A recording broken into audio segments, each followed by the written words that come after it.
Hey, do you work for the garden? I do work for the garden.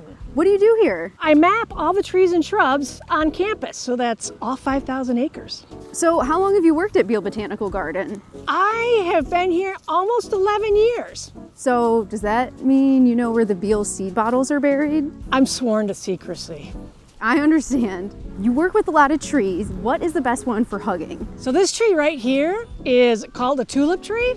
The flowers look like a tulip, but it's not related to tulips. It is a native tree of Michigan. Are there any plants in the garden that you don't want in here? Probably every invasive species that we have in Michigan, I don't like. And we do have several here on campus. This is buckthorn. This particular shrub has just taken over habitats. It lined this area of Beal Botanical Garden, but we've been able to just cut and remove and treat. Obviously we missed this one, but once we get them out, I'm happy. This is one of my nemesis plants.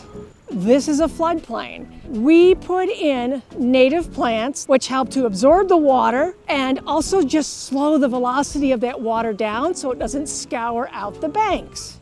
It seems like a lot of students don't know what the campus arboretum is. An arboretum is a collection of woody plants. Michigan State University, all 5,000 acres, is considered an arboretum. And we do a lot to protect our trees and shrubs that are on campus.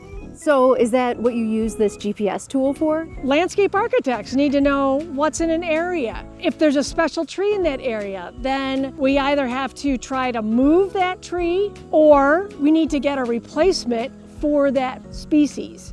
This is a cherry. I put a little bit of data in and we now have a new dot on the map. How can students get involved in restoring their campus environment? On Wednesdays, we actually have volunteer days in the garden.